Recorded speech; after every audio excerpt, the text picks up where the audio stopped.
Señor Rospigliosi, ¿se justifica el cambio en la Comandancia General de la Policía, la salida del comandante Angulo, con los argumentos que hoy se conocen? Yo creo que sí. Yo creo que sí porque en realidad su trabajo, por lo que se conoce, era muy deficiente. Y además estaba enfrentado con el ministro. Era una situación insostenible. El gobierno ha tomado como pretexto lo ocurrido con la señora Boluarte en Ayacucho para cambiar al jefe de la policía y al jefe de la Dirección Nacional de Inteligencia, de la DINI. Ha usado como pretexto eso porque en realidad esas no son las verdaderas razones. Las verdaderas razones tienen que ver con peleas dentro del gobierno. Pero en el caso específico del director de la policía, yo creo que está bien cambiado. Me parece que el general Sanabria, de él se puede esperar un trabajo más eficaz que el que ha venido desarrollándose hasta ahora, aunque, como es evidente, los motivos que ha dado el gobierno son endebles, ¿no? Es decir, por ejemplo, que el estado de emergencia ha fracasado. Claro, eso fue decretado con el ministro del Interior, estaba antes, pero todo el gobierno respaldó eso. Y era un error, y hubo algunos que lo dijimos claramente.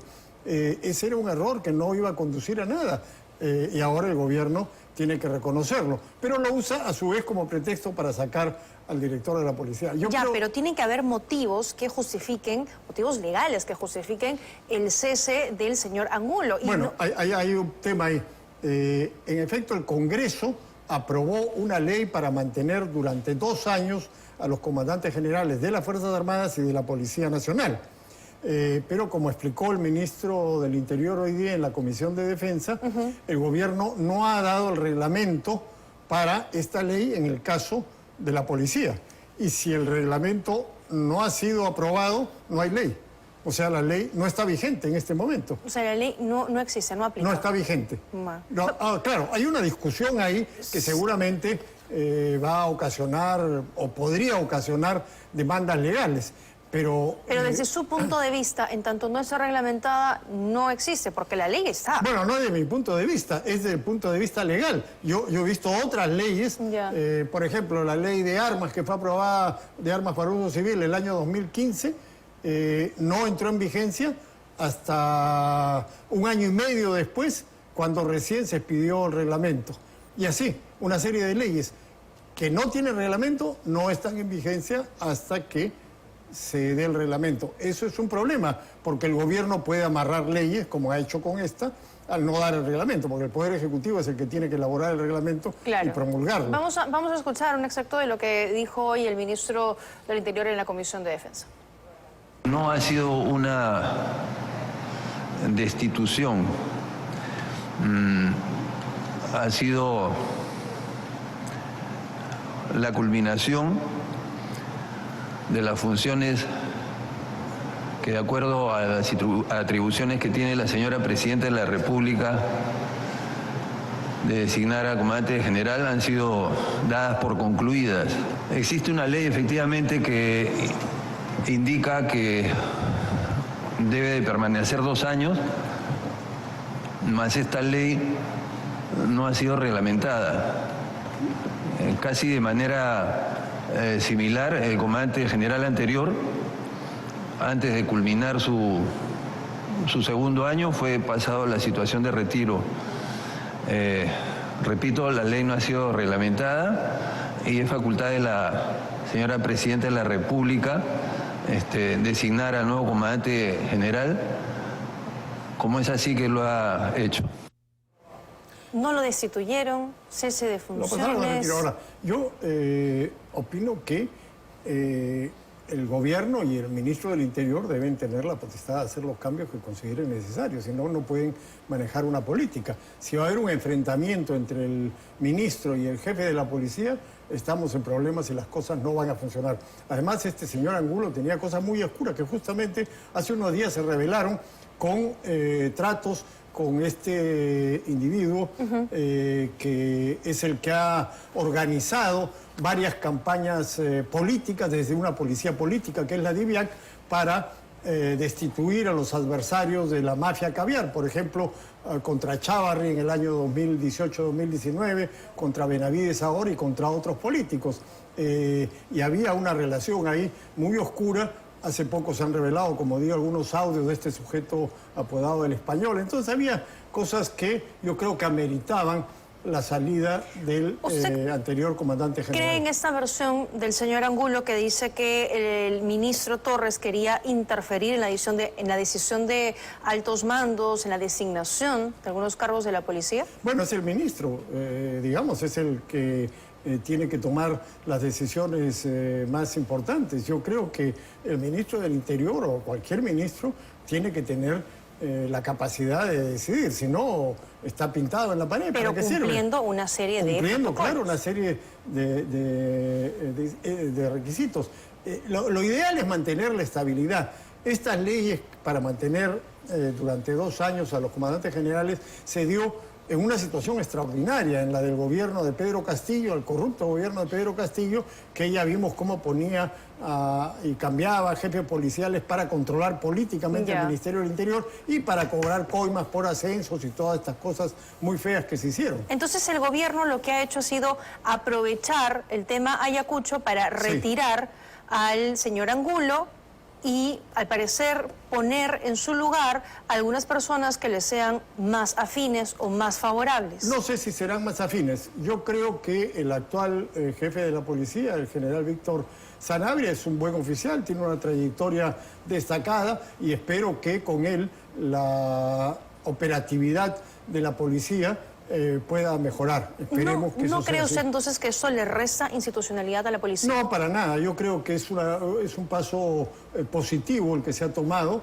y que esperemos, ojalá, esto sirva para avanzar en la lucha contra la delincuencia, que, como ustedes han dicho hace algunos minutos, está realmente creciendo la criminalidad y cada vez con más violencia, ¿no? Pero si la preocupación del gobierno recae, entre otros puntos, por el hecho de que se haya violentado los círculos de seguridad de la presidenta, se haya llegado a atacar a la presidenta, ¿por qué no se remueve al jefe de la Casa Militar, que es el encargado de la seguridad de la mandataria? Has tocado un punto sensible, es verdad.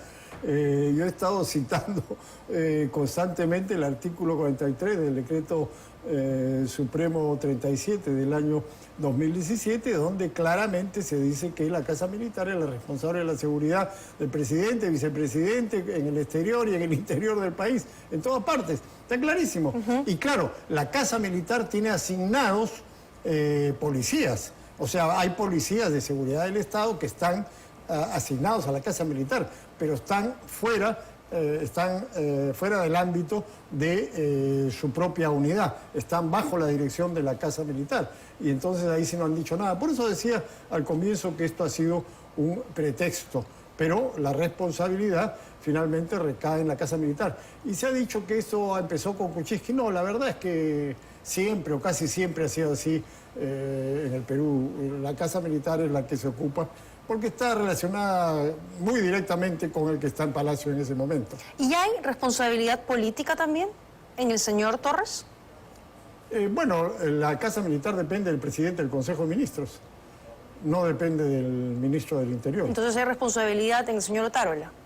Claro, desde el punto de vista político. Ahora, hay que ver pues cómo no se ha hecho realmente una investigación. La información que yo he recibido, por ejemplo, es que hay un coronel de policía que está asignado a la Casa Militar, que es el que debió viajar a Ayacucho a mirar cómo estaba la situación y no lo enviaron, sino mandaron a otras personas que no eran las adecuadas. Entonces hubo una serie de problemas. Esto ha podido terminar muy mal, por suerte no fue así. Pero también hay que decir que la señora Boluarte fue un tanto imprudente, ¿no? Ir a tirar caramelitos a una zona donde realmente no la quieren, aunque yo creo que ella no tiene ninguna responsabilidad en los sucesos que han motivado estas protestas, ¿no? En realidad los que son responsables son los que incitaron los ataques al aeropuerto y los que incitaron los ataques a las Fuerzas Armadas y a la policía. Ellos son los responsables de la violencia finalmente. Lo que yo no entiendo es cómo hoy el ministro del Interior dice que han manejado información de inteligencia un poco tardía respecto a la situación de Ayacucho. ¿Qué significa eso? ¿Ya estaban viajando a Ayacucho, llegaron y se enteraron que la presidenta no era bienvenida en esa región? Explíquemelo usted, porque no lo sé. habían informes previos. Yo creo que había y ese informes. Conocimiento público, además, que la presidenta no la quieren en el sur del país. No necesitamos ningún informe de inteligencia, como tú dices, para darnos cuenta que no la quiere.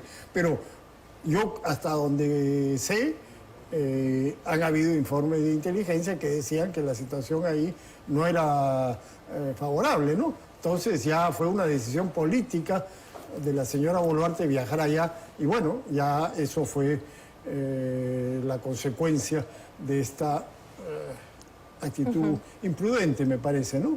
Si sabe que no la van a recibir bien, bueno, pues...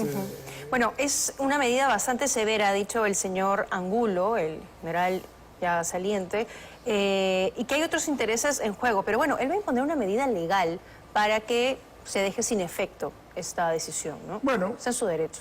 Sí, por supuesto, está en su derecho. Yo creo que eso finalmente se va a resolver en los tribunales, ¿no? Ahora, como sabemos, eso es muy lento en el Perú y va a demorar. Pero esperemos que, ojalá, que las cosas mejoren, porque eso es lo que todos los ciudadanos del Perú en este momento estamos deseando y le exigimos y demandamos al gobierno.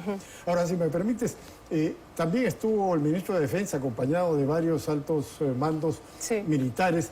Y hay un punto que me interesa señalar, que yo había denunciado ya desde hace mucho tiempo, que es la compra de los fusiles Arad, 10.000 fusiles que se compraron sin licitación, a dedo, por parte de FAME para el ejército. Bueno, yo hice una sola pregunta ahora, quería saber qué había pasado, porque el contrato está vigente desde el 23 de octubre, hoy ya se cumplen 3 meses, y mi pregunta fue muy sencilla y muy simple.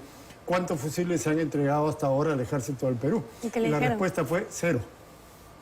O sea, ya han transcurrido 3 meses de los 12 meses que hay, porque el contrato es de 12 meses. ¿Y dónde están en esos 12 fusiles? meses deberían estar entregados 10.000 fusiles. A estas alturas no hay todavía ninguno. Y esos fusiles vienen desarmados y FAME lo que hace es simplemente armarlos. Y yo he ido a FAME, yo he estado en FAME, he ido a mirar, y lo que hay son unas mesas, así como esta, donde hay algunos operarios que con un desarmador y un martillo van armando los fusiles. Y eso creo que ya está creando un problema muy serio. Vamos a ver si cumplen. Sin duda. Si nos permite, tenemos un último minuto, una noticia ya que estamos hablando de la delincuencia. La información que nos llega a esta hora de la noche, un policía ha sido asesinado por sicarios dentro de su vehículo. Es la información que tenemos a esta hora de la noche con un arma de fuego. Es la información que tenemos. Esto ha ocurrido en la avenida Revolución. Se habrían acercado con 2 motos lineales color negro, interceptaron al automóvil de marca Kia, realizaron disparos para luego darse a la fuga, resultando con lesiones en el brazo, tórax y al parecer en la cabeza. Estamos hablando del efectivo de la policía Hurtado Brandon. Él ha sido auxiliado al hospital Coyique y ha llegado lamentablemente sin vida. Ese vehículo presenta además 5 disparos de bala. Sicarios, reiteramos la información, sicarios asesinan a balazos a policía dentro de su vehículo en el distrito de Comas, en Coyique. Esto ocurrió en la avenida Revolución, reiteramos la información. 2 motos lineales de color negro interceptaron a este vehículo marca Kia color blanco, con lunas polarizadas, realizaron disparos para luego darse a la fuga. El efectivo de la policía resultó con lesiones en el brazo, tórax y al parecer también en la cabeza. Hablamos de el efectivo Brandon Hurtado. Ese es el rostro del efectivo que esta noche ha perdido la vida a manos de sicarios en el distrito de Comas. Él fue trasladado al hospital de Coyique, pero lamentablemente llegó sin vida, según han reportado los médicos. Bien, es la información que tenemos, señor Rospigliosi. Lamentable lo que seguimos viendo, niveles de delincuencia. Muestra, no solamente el aumento de la delincuencia, sino el aumento de la violencia, que es una de las características distintivas de lo que está ocurriendo desde hace algunos años, básicamente de la llegada de los delincuentes venezolanos y de otros países que han aumentado sensiblemente el nivel de violencia. Esos criminales, esos delincuentes son muchísimo más sanguinarios de los que teníamos acá. Y naturalmente los peruanos, para los delincuentes peruanos, para ponerse a tono, también van elevando su grado de violencia. Lo hemos visto en el reportaje que ustedes han presentado con este empresario trujillano asesinado de manera brutal y de este policía. Digamos, en estos casos, por ejemplo, como decía el general Baella, investigación, debería ponerse muchísimo esfuerzo en agarrar y acabar con estos delincuentes que han matado a un policía. Por ejemplo, eso daría una señal, un caso simbólico. En otros lugares ocurre eso, cuando asesinan a un policía, las fuerzas del orden se ponen a trabajar muy fuerte para terminar con esta pandilla de delincuentes. Parece que han sido varios sicarios los que lo han matado. Ajá. O sea, ahora, no se puede tolerar esto. El general Baella coincidía en que debían ser, además, calificados como terroristas y juzgados de esa manera como está ocurriendo en Ecuador. Sí, eso ayuda. Pero, ojo, por ejemplo, secuestro, porque estaban hablando del secuestro, es uno de los delitos que tiene unas penas altísimas. O sea, eso ya está. Está muy bien que se Sicariato, por ejemplo. O sicariato también, que se califique como terrorismo, pero puede haber todas las leyes del mundo, pero si no hay quien las ponga en práctica y quien las ejecute, eso no funciona. Eso es muy cierto, porque constantemente vemos además que la policía hace su trabajo, captura personas y luego al cabo de los días las tiene que volver a capturar porque están ya sueltas en la calle y siguen delinquiendo. Porque tenemos un sistema judicial que, no todo, pero en gran parte, lo que hace es proteger a los delincuentes y perseguir a los policías. Tú has visto que hay varios policías que han abatido a delincuentes y que terminan procesados y presos. Entonces, es el mundo al revés. Eso no ayuda, eso perjudica. Pero hay gente que defiende este sistema judicial, que dicen que es garantista. Garantía para los delincuentes, pero no para los ciudadanos ni para los policías. El mundo al revés. Por eso digo, hay que actuar con mucha energía y denunciar cuando hay casos como de estos fiscales y jueces que liberan delincuentes y que persiguen a policías. No debemos tolerar que policías que usan sus armas para defender a la sociedad terminen siendo encarcelados. Parece un entrampamiento, ¿no? ¿Cómo salimos de este círculo? Bueno, ese es un problema que, entre otras cosas, tiene que ver con la Junta Nacional de Justicia, por ejemplo, que es uno de los temas que se ha estado debatiendo, ¿no? O sea, ahí desde la cabeza de este sistema la cosa está podrida. Mire, ahí están los impactos de bala. ¿Cómo ha quedado el vehículo donde iba este efectivo de la policía?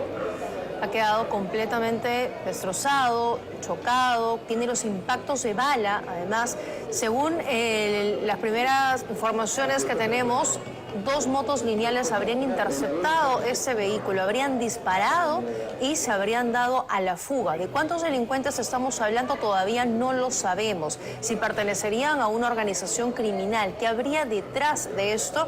Es información que todavía no manejamos, que a la brevedad, por supuesto, esperamos que las autoridades puedan dar este hecho y sobre todo hallar a estos responsables. Y como decía usted, una sanción clara, ¿no? Que esto sirva de un ejemplo y que no volvamos a tener situaciones como esta que lamentablemente nos toca reportar todos los días, y la inseguridad, como veíamos también en la nota anterior. Mientras, por un lado, el gobierno nos decía, está mejorando, sí, ya está mejorando, pero la ciudadanía en las calles nos dice, nada que ver, aquí esto no nada. está pasando. Esperemos que haya cambios positivos ahora. Esperemos. Gracias, señor Rospigliosi, por habernos acompañado esta noche. Nosotros con esta información hacemos una pausa, volvemos con más en el programa.